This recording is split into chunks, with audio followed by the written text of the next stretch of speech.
All right, I'm back. Who would have guessed? It's time to start reading this book. It's like super exciting now. We're getting into financial capitalism 1850 to 1931, going right up to World War One.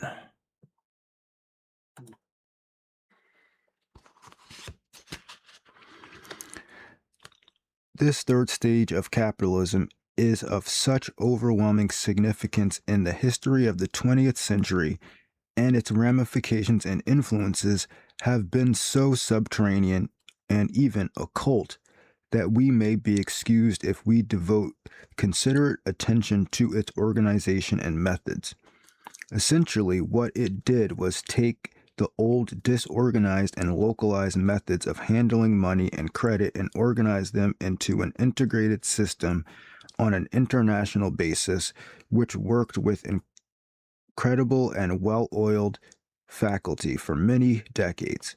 The center of that system was in London, with major offshoots in New York and Paris, and it has left its greatest achievement, an integrated banking system and heavily capitalized, if now largely obsolescent framework of heavy industry, reflected in railroads, steel mills, coal mines, and electrical utilities. This system had its center in London for four chief reasons. First was the great volume of savings in England, resting on England's early success in commercial and industrial capitalism. Second was England's oligarchic social structure, especially as reflected in its concentrated land ownership and limited access to educational opportunities, which provided a very inequitable distribution of incomes, with large surpluses coming to the control of a small energetic upper class. The third fact, that this upper class was aristocratic but not noble, and thus based on traditions rather than birth, was quite willing to recruit both money and ability from lower levels of society and even from outside the country, welcoming American heiresses and Central European Jews to its ranks almost as willingly as it money uh, almost as willingly as it welcomed moneyed, able, and conformist recruits from the lower classes of Englishmen, whose disabilities from education deprivation, provincialism, and nonconformist, that is, non-Anglican, religious backgrounds generally excluded them from privileged aristocracy. Fourth, and by no means last, in significance was the skill in financial manipulation, especially on the international scene, which the small group of merchant bankers of London had acquired in the period of commercial and industrial capitalism, and which lay ready for use when the need for financial capitalist innovation became urgent. The merchant bankers of London had already at hand in 1810 to 1850 the Stock Exchange, the Bank of England, and the London money market, when the needs of advancing industrialism called for all of these into the industrial world, which they had hitherto ignored. In the time they brought into their financial network the provincial banking centers, organized as commercial banks and savings banks, as well as insurance companies, to form all of these into a single financial system on an international scale, which manipulated the quality and flow of money so that they were able to influence, if not control, governments on one side and industries on the other. Men who did this, looking backwards towards the period of dynastic monarchies in which they had their own roots, aspired to establish dynasties of international bankers and were at least as successful at this as were many of the dynastic political rulers. The greatest of these dynasties, of course, were the descendants of Mayer Amschel Rothschild, 1743 to 1812, of Frankfurt, whose male descendants for at least 2 generations generally married first cousins or even nieces. Rothschild's 5 sons, established at branches in Vienna, London, Naples, and Paris, as well as Frankfurt, cooperated together in ways in which international banking dynasties copied but rarely excelled.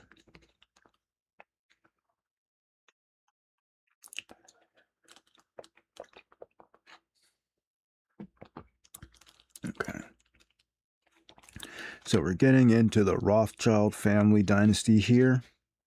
This is big conspiracy stuff. You probably heard conspiracy theorists talking about the Rothschilds quite a lot. In concentrating, as we must, on the financial or economic activities of international bankers, we must not totally ignore their other attributes. They were, especially in later generations, cosmopolitan rather than nationalistic. They were a constant, if weakening, influence for peace, a pattern established in 1830 and 1840 when the Rothschilds threw their whole tremendous influence successfully against European wars. They were usually highly civilized, cultured gentlemen, patrons of education and the arts, so that today colleges, professorships, opera companies, symphonies, libraries, and museum collections still reflect their munificence. For these purposes, they set a pattern of endowed foundations which still surround us today. The names of some of these banking families are familiar to all of us and should be more so. They include Baring, Lazard, Erlanger, Warburg, Schroeder, Siegelman, Spiders, Mirabaud, Mallet, Fold, and above all, Rothschilds and Morgan, right? And notice at all of those meetings for the internet censorship thing, remember, JP Morgan Chase was at all of those meetings, and it was one of the few facts in the article that was written about the release of the documents that was not in the article, was that JP Morgan Chase was at every single one of the censorship meetings when they were talking about who is going to be censored off the internet and things like that. So keep that in mind. You see these people, and people say, how can this still be going on? How could people continue a plan of control through generations? And why? It's that simple. You just leave your kids in charge, and then you never wrest the control, and then you'd never marry basically outside of this like elite class of people. Even after these banking families became fully involved in domestic industry by the emergence of financial capitalism, they remained different from ordinary bankers in distinctive ways. 1. They were cosmopolitan and international. 2. They were close to governments and were particularly concerned with questions of government debts, including foreign government debts, even in areas which seemed at first glance poor risks like Egypt, Persia, Ottoman, Turkey, Imperial China, and Latin America.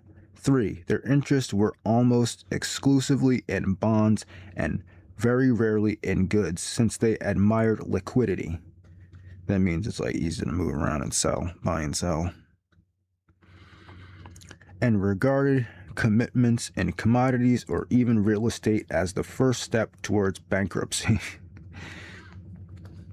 They were accordingly fanatical devotees of deflation, which they called sound money from its close association with high interest rates and a high value of money, and of gold standard, which in their eyes symbolized and ensured these values. And 5, they were almost equally devoted to secrecy and the secret use of financial influence in political life. These bankers came to be called international bankers, and more particularly were known as merchant bankers in England, private bankers in France, investment bankers in the United States. See? Investment bankers, right? But it's the same thing. It's these people that are basically controlling the money system by manipulating the money system. In all countries, they carried on various kinds of banking and exchange activities, but everywhere they were sharply distinguishable from other, more obvious kinds of banks, such as savings banks or commercial banks. One of their less obvious characteristics was that they remained as private, unincorporated firms, usually partnerships until relatively recently, offering no shares, no reports, and usually no advertising to the public. This risky status, which deprived them of limited liability, was retained in most cases until modern inheritance taxes made it essential to surround such family wealth with the immortality of corporate status for tax avoidance purposes.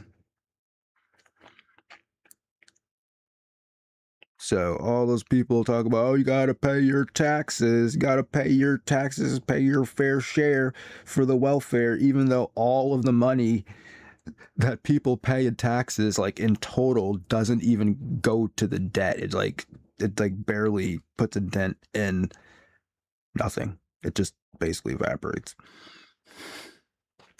But they're like, you got to pay your fair share.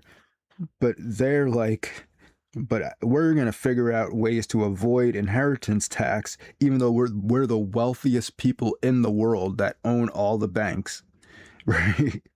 We're going to figure out how to avoid those taxes. But make sure you pay your taxes. Make sure. Double down. Be proud to pay your taxes. Make it like a big political issue. Like, if you didn't pay your taxes, you're an evil person. Okay, well, I guess the people that run the world are all evil then, right? I'm not saying that, but I'm just saying if people are saying that you're evil if you don't pay your taxes, then these people are. This persistence as private firms continued because it ensured the maximum anonymity and secrecy to persons of tremendous public power who dreaded public knowledge of their activities as an evil almost as great as inflation. You see? Why are they so afraid that the public would realize that they're creating this money out of nothing and getting all of the actual real economic value pumped back towards them? Maybe people wouldn't like that. Maybe people wouldn't like the fact that you are trying to figure out how to avoid taxes and force people to work basically as many hours a week as possible. Maybe if they found out that you were doing that on purpose, they might get a little pissed off about that. Maybe. As a consequence, ordinary people had no way of knowing the wealth or areas of operation of such firms, and often were somewhat hazy as to their membership. Right? See, and this is still going on today, right? Where these things exist, there's a few people that know about these things, and then there's a few people that research this stuff, like Alex Jones, Jay Dyer, James Corbett, countless people. They research this stuff, and then they try to bring it to the public, and basically because they're not reading word for word out of the book, they're trying to do an actually interesting artistic presentation of the information. People are like, well, where does it say that? And I don't see the connection between how do you get from these guys in the 1800s to who's running the bank now. It's telling you right here. They're the same families. They're basically interbreeding. I don't want to say inbred. It's funny. Everyone's talking about the Muslims being inbred. Hey, guess what? The banking family, what is it called? Consanguination or whatever? When you're with your family members. Well, the banking elite are doing it too. So,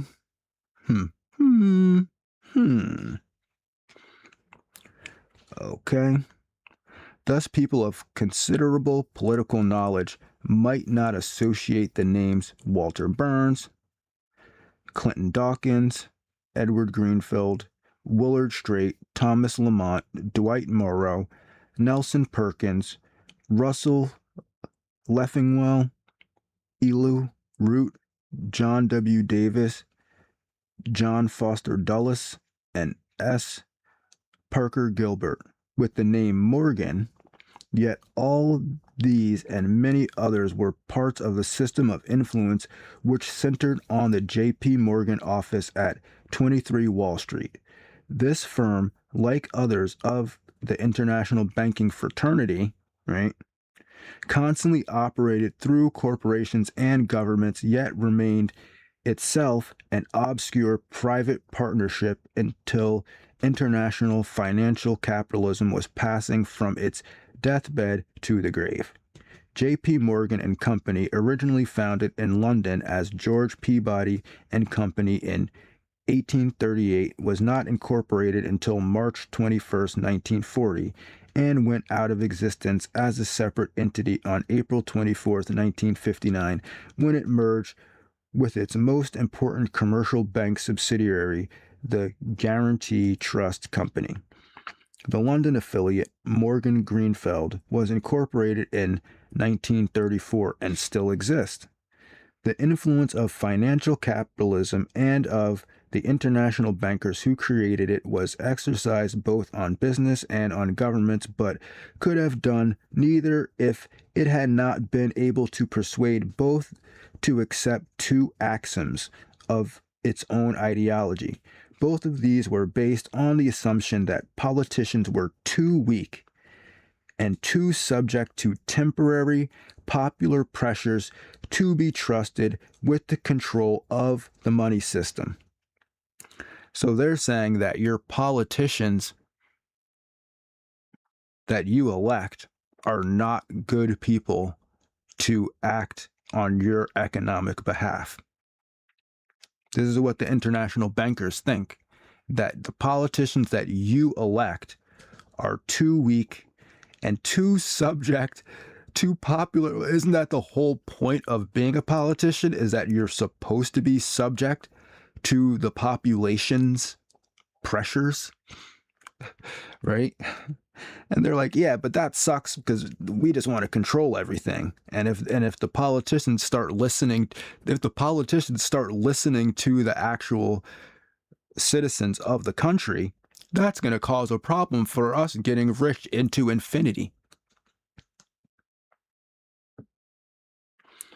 Accordingly, the sanctity of all values and the soundness of money must be protected in two ways: by basing the value of money on gold and by allowing bankers to control the supply of money, right?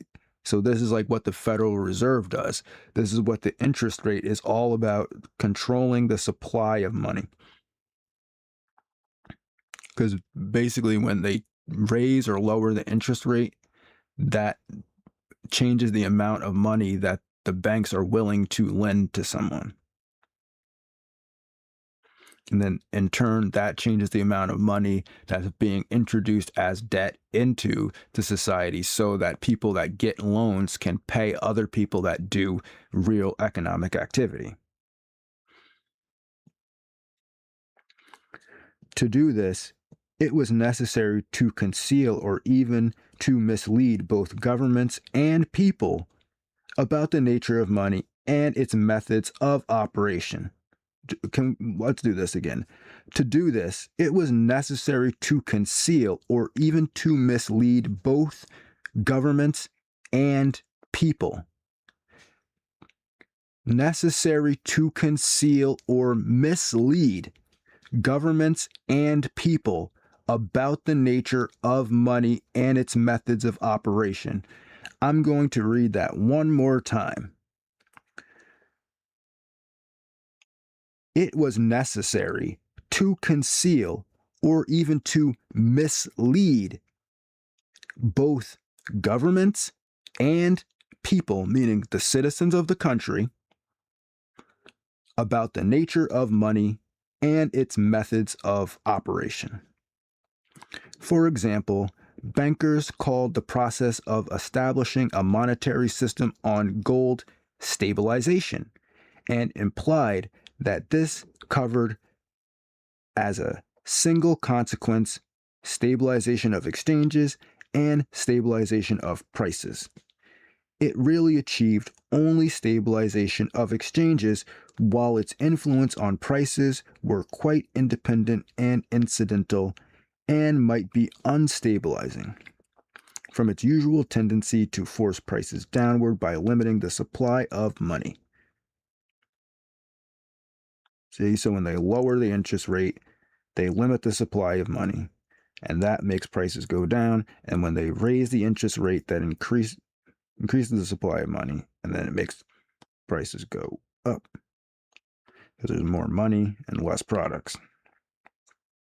As a consequence, many persons, including financiers and even economists, were astonished to discover in the 20th century that the gold standard gave stable exchanges and unstable prices.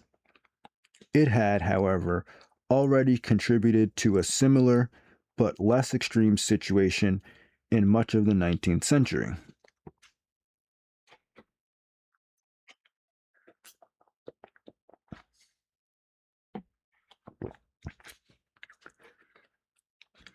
That the gold standard gave stable exchanges.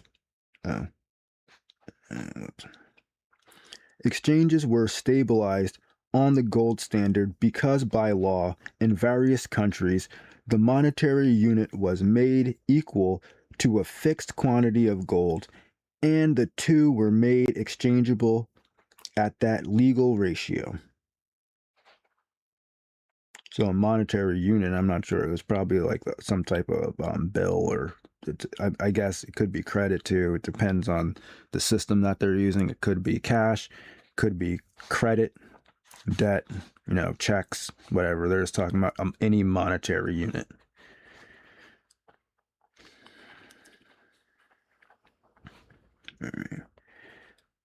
In the period before 1914, currency was stabilized in certain countries as follows. All right, there's a chart you can check out. It's on page 54. Oh man, I folded one of the pages a little bit. Try to keep a book in decent condition. Okay, in Britain, they're basically just showing the prices of gold to the currency in United States, France, and Germany, and Britain. Okay. These relationships were established by the legal requirement that a person who bought gold coins, or certificates to the public treasury or other designated places could convert any one of these into either of the others in unlimited amounts for no cost. So the original exchanges had no cost, and you could exchange, marks for francs, francs for gold, gold for dollars, dollars for pounds. It was basically like the first, foreign exchange or forex. Well, not the first one, but this was like their most developed foreign exchange so far. As a result, on a full gold standard, gold had a unique position. It was, at the time, in the sphere of money and in the sphere of wealth. In the sphere of money, the value of all other kinds of money was expressed in terms of gold, and in the sphere of real wealth, the values of all other kinds of goods were expressed in terms of gold as money. If we regard the relationship between money and goods as a seesaw in which each of these was at opposite ends, so that the value of one rose just as much as the value of the other declined, then we must see gold as the fulcrum of the seesaw on which this relationship balances, but which does not itself go up or down.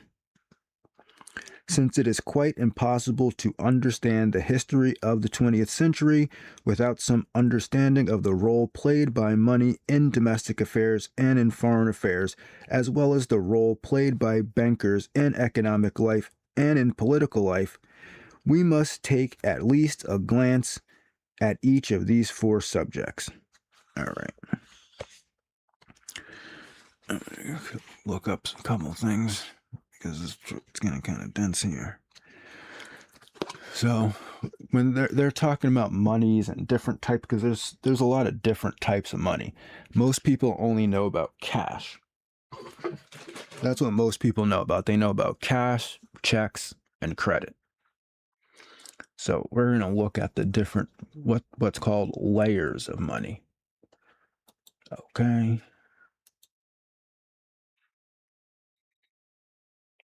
Actually, let's do a grok. Save my brain a little.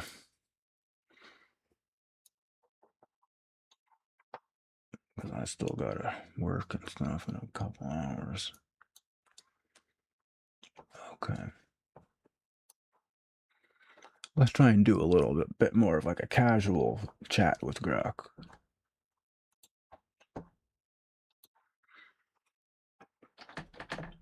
Hey, grok. Whoops. I type horrible. Tell me what's up.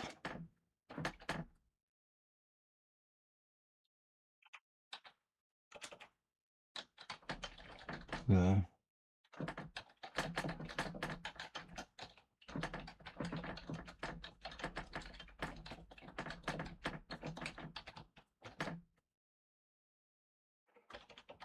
typing is horrible.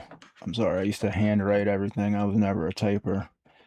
Like most of my like original MGTOW videos, I wrote all those out just like in a spiral bound notebook. It's so much easier for me to write like that because then I don't have to think about it. But typing, I'm like, a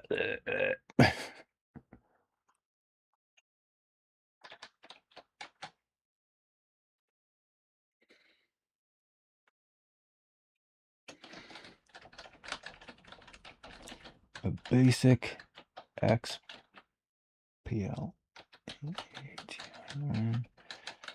that a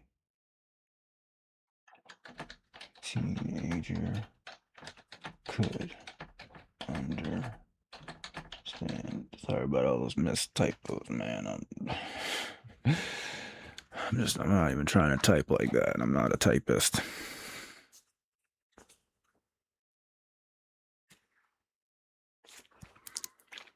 Okay, here we go. See, like you guys probably, some people probably have never heard of this, right? You've probably just heard, oh, there's cash, checks, you got your debit card, your credit card, and you've heard of stocks and bonds and things like that, maybe, gold, silver, precious metals, jewels and things like that people don't commonly use, maybe expensive art or expensive clothing, designer clothing. Things in museums, all of these things have, an incredible economic value that most people don't either have access to or don't think about on a daily basis. But we're going to get into this.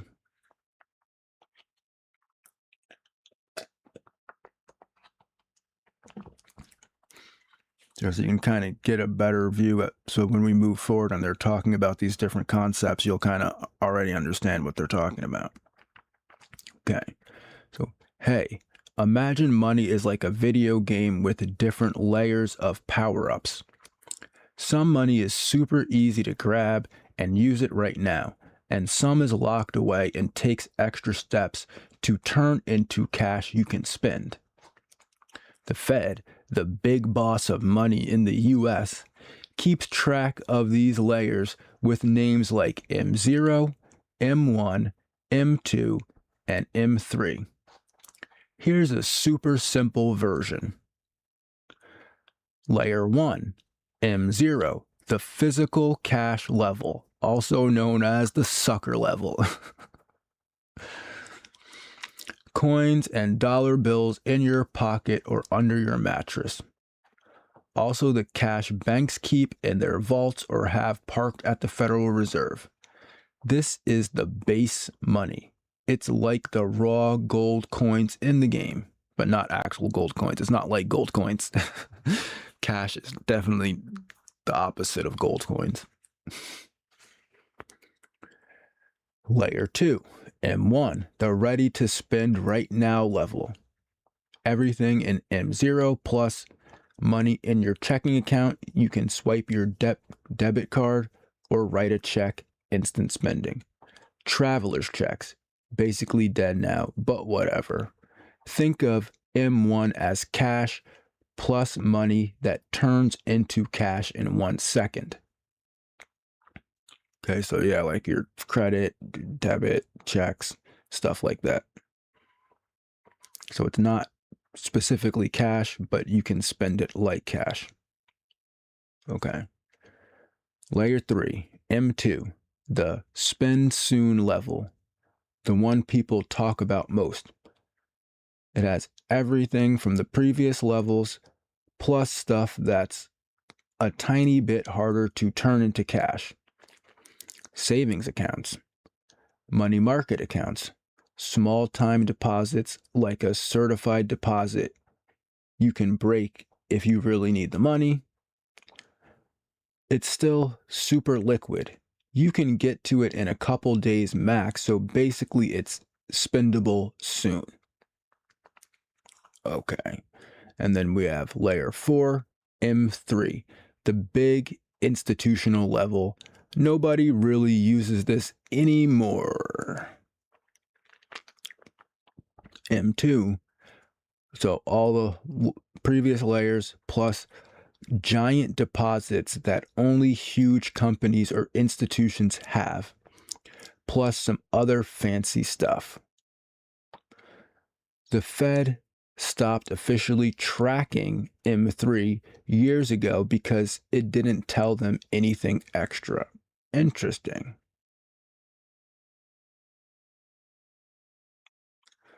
Right now, 2025, when people freak out about the Fed printing money, they're most likely talking about how fast M2 is growing because that's the money regular people and businesses actually use day to day.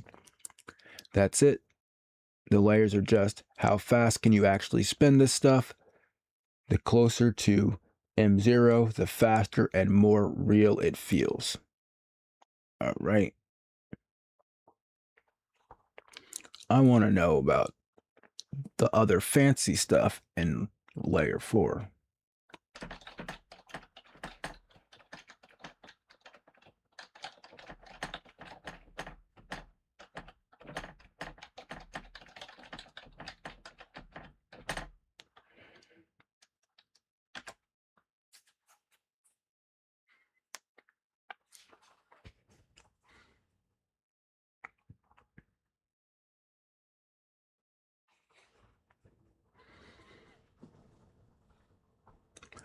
Layer 4 used to include some pretty fancy, aka big institution only stuff that regular teens or even most adults never touch.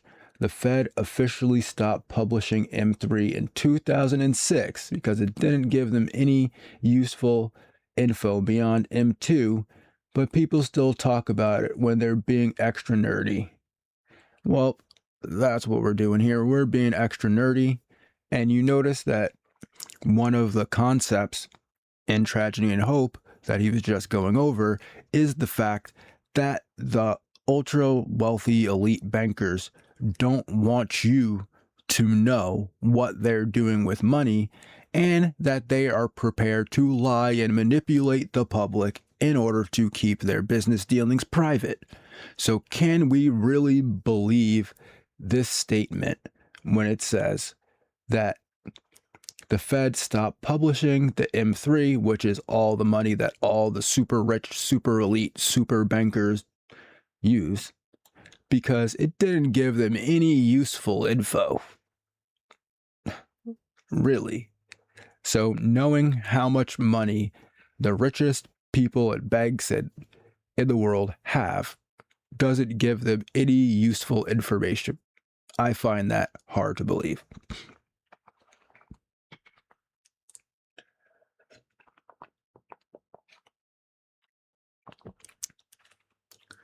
Okay, maybe we'll ask Rock why that is.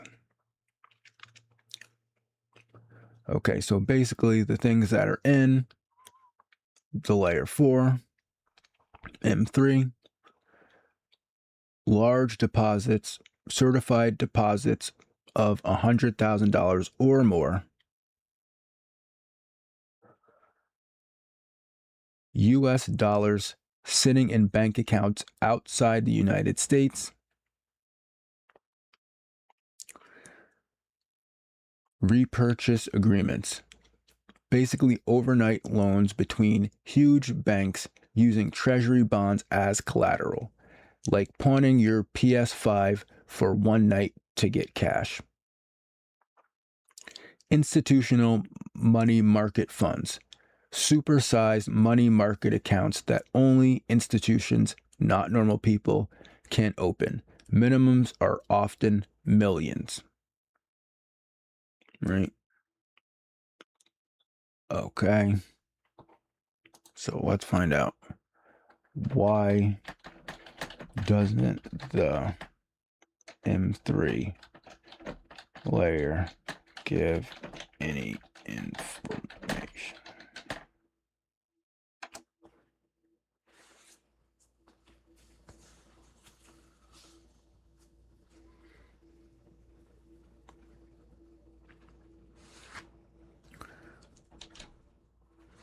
Okay. Awesome question. Not really, just normal. The Fed basically said, we're done tracking M3 back in 2006. Interesting that they stopped tracking this right before one of the biggest financial, meltdowns. I don't want to say crash. I would say it's more like a financial meltdown in the United States. Just happened to stop paying attention to what all the super, super rich people are doing with their money right before that meltdown. And still ignores it in 2025 because the extra fancy stuff in M3 moves almost exactly the same way as M2. Adding it didn't give them any new clues about inflation, recessions, or what the economy is doing. But it also doesn't tell us what the super rich people are doing with their super amounts of money. Everybody else has the IRS so far up their butt that the IRS is looking through their own eyes.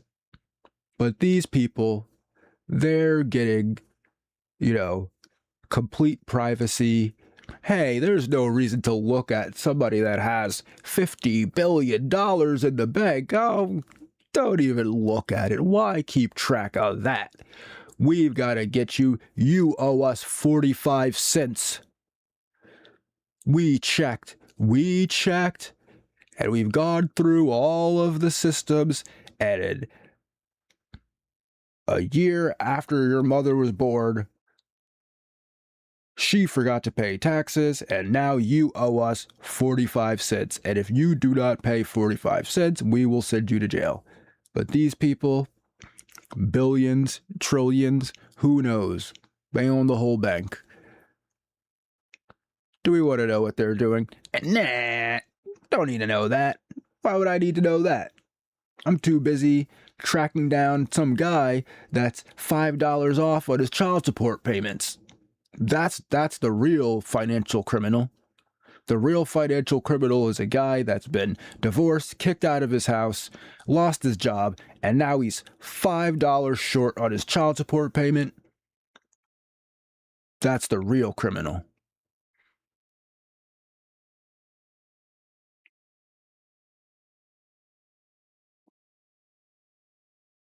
Okay, the bottom line was,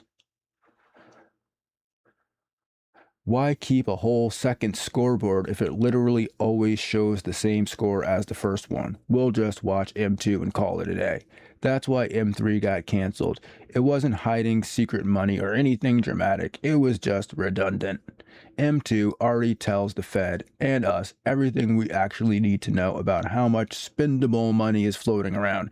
Yeah, because you can't spend that money that they have. They don't need to spend the billions and trillions of dollars that they have. They just suck it up into their accounts, and then they use it to manipulate the price of money by release. It's similar to what they do with the oil reserves, right? They want to lower the price of oil. then they just release more barrels of oil from the reserves.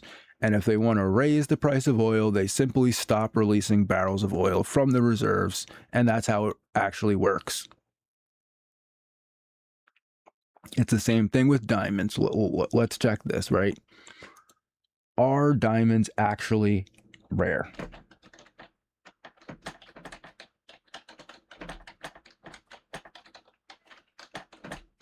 Rare, or is the price artificially inflated?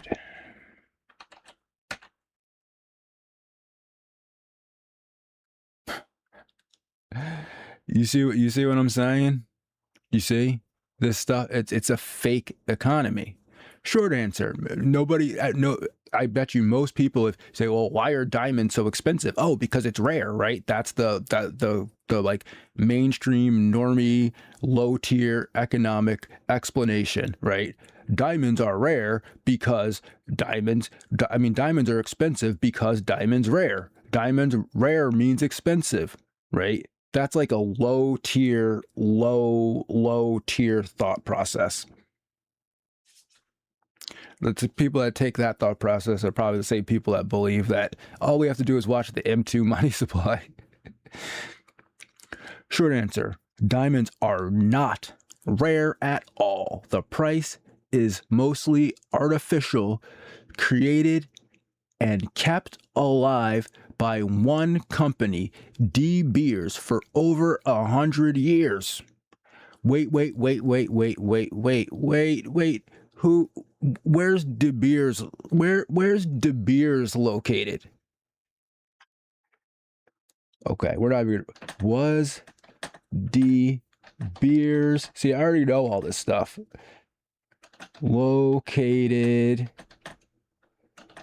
in Rhodesia. I don't know if I spelled that right.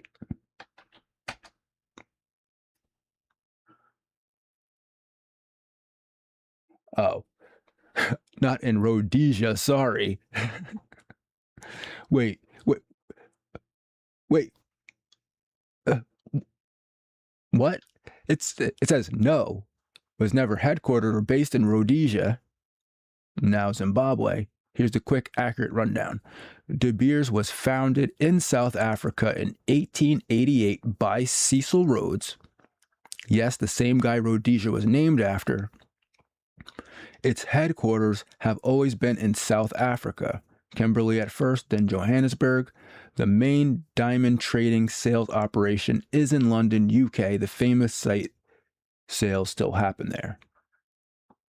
Okay, so let's see. What about Rhodesia? Cecil Rhodes personally controlled huge mining concessions in what became Rhodesia in 1890, but those were mostly gold and other minerals, not big diamond sources. The only notable diamond mine in Zimbabwe, the Morowa mine, was discovered in 1990 and only started producing in 2004, long after De Beers had already built its monopoly. Okay, so where does De Beers get most of its diamonds from?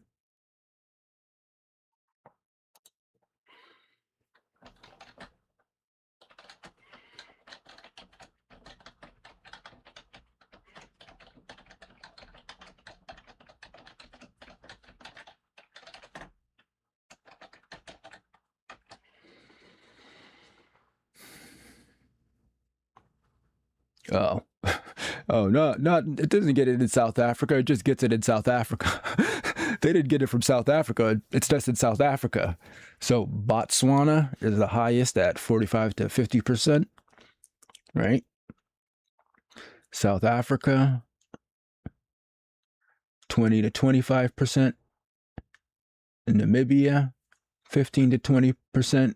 And then Canada is 8 to 10% of diamonds. And others are is that Tanzania? Oh, Tanzania, small stake, and tiny bit in Zimbabwe. Okay, the top three mines that feed most of the De Beers diamonds: Botswana, South Africa. See, I was right. Okay, it wasn't in Rhodesia. It's in Botswana, but we're splitting hairs there. Okay, so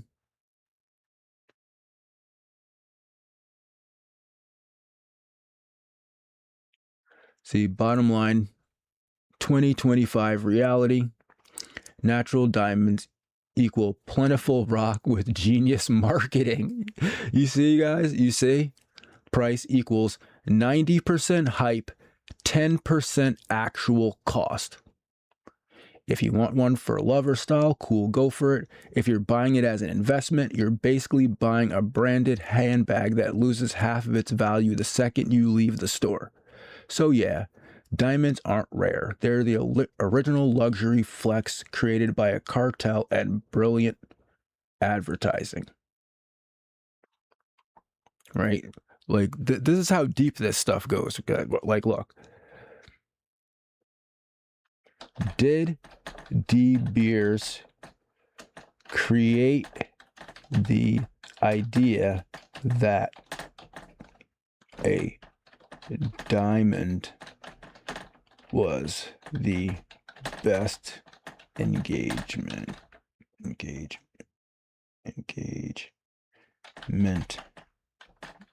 ring stone?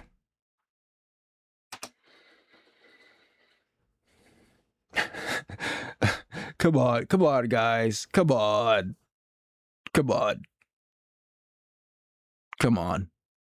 Oh, you money masters. Oh, you're a genius economist. You're a genius economist. You know all about the stock market, and you're going to tell people about the ETFs and the whatever else, and buy this and buy that. Bro, it's all fake. Yes, De Beers basically invented the whole diamond engagement ring while forming a monopoly cartel around the thing that they're convincing you that you need to get married. A woman, see, this is how they use women to manipulate society.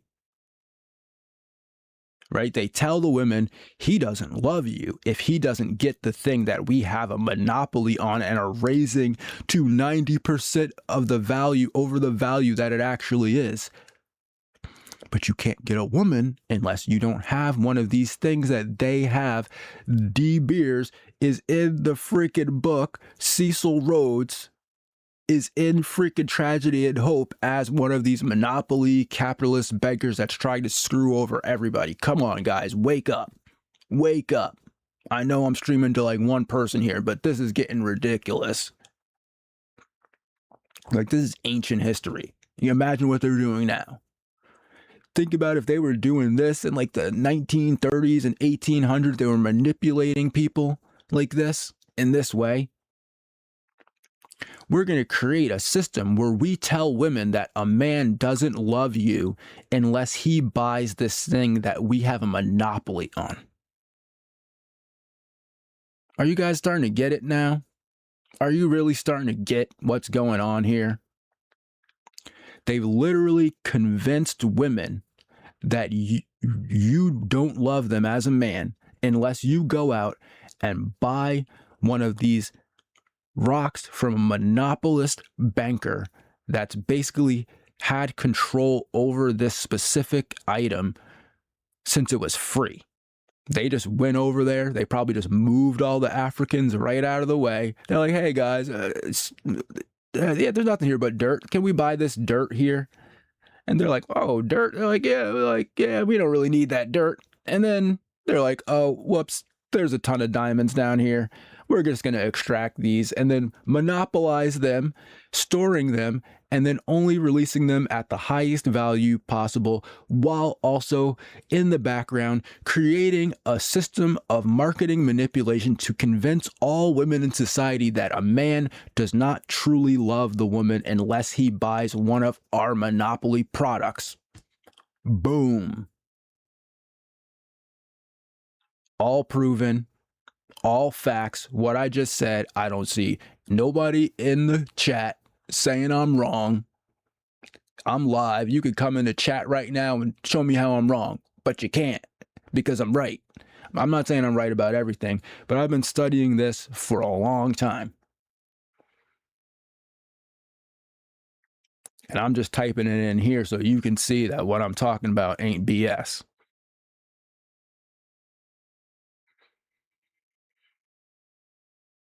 See, here we go, right? They start working with advertising agencies because sales of their fake rock that doesn't do, I mean, look, diamond has a lot of industrial applications. Definitely cutting, you know, I'm not sure if it's conductive, but reflective. They use it for lasers, stuff like that. You know, it has its uses, definitely has its uses. But when they're, this is, you see, this is where we're going with it. They take something that has uses and then they overmarket it, right? They launched the most successful marketing campaign ever. You guys see that this is just history. We're not crazy. The conspiracy theorists aren't crazy. You guys are. See, pay Hollywood stars to wear diamond rings in movies. Send fashion magazine photos of celebrities with diamonds. Create the slogan, "A diamond is forever," in 1947. They, meaning De Beers, meaning the Cecil Rhodes international banking conglomerate that wants to monopolize financial control over the populations and the governments through coercion or misleading them, manipulation, right? They push the 2-month salary rule, also invented by De Beers. Maybe Grok's lying. It sounds like a fact, not needing much interpretation. Here we go, 1950 to 1970. They do the same campaign in Japan where almost nobody used engagement rings before. The result, by 1980, 60 to 80% of Japanese brides got diamond rings, a tradition that literally didn't exist before De Beers showed up. 70 to 80% of engagement rings in the US have a diamond center stone, almost entirely because of this one company's ads. Okay, so obviously people did used to have engagement rings. I already know the answer to this. The answer is it used to be your birthstone, but we'll just ask Grok.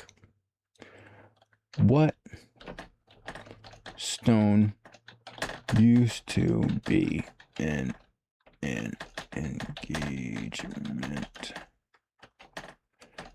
ring before this whole De Beers thing?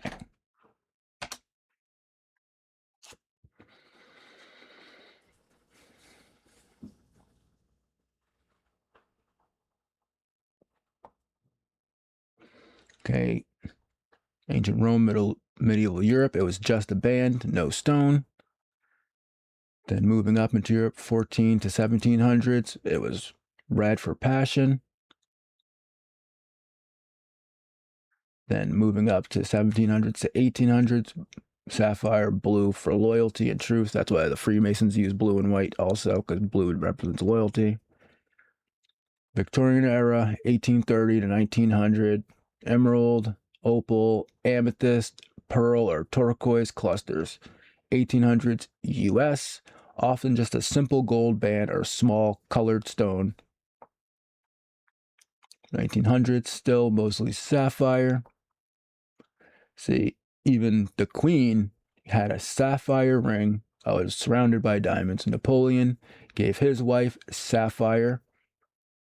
Most couples just a plain band. So they literally came up with, let's ask, did people use their birthstones and engagement rings? Yes, birthstones and engagement rings were actually super common before the whole De Beers diamond takeover. And they're making a comeback now, too. See? So this is a way to bypass this diamond monopoly conglomerate that they're basically telling women that you don't love them unless they buy that monopoly product, right? But you can always make this, argument to a woman. I wouldn't say argue with a woman while you're trying to get engaged to her, but you can make a case that this is a more personalized and thoughtful way of giving someone an engagement ring, because you can first of all, it identifies that what their birthday is. That's a first step to getting engaged to someone, knowing when their birthday is. And then it gives a kind of like unique touch to it. Okay, all these types of minerals and rocks aren't the most expensive, right? But it is a personalized thing that can be, seen as, you really care about the person because you're more interested in them. It's not just this uniform, everybody gets a diamond. But of course, you're going to have to contend with the social pressure of her friends. Her friends will have a big diamond. Her friends will want a big diamond. Her friends will ask, why isn't her diamond big enough? And it's all because of basically media manipulation by the De Beers company, spending millions of dollars on ads, doing product placements in movies and on celebrities. Result: everyone now thinks no diamond equals cheap proposal, even though it was made up less than 100 years ago. You can't make this stuff up. Alrighty. Been on here for a while now. I don't know if anyone's even watching these videos, but there you go. The facts are the facts. Use this research as you see fit. In any podcast or research that you're doing, all my stuff is available for free for anyone to use and take as they see fit. I'm not here trying to block anybody. In fact, I'm just here doing the research so that we can, further the conversation. That's it. So that's my video for now. Have a good day and peace.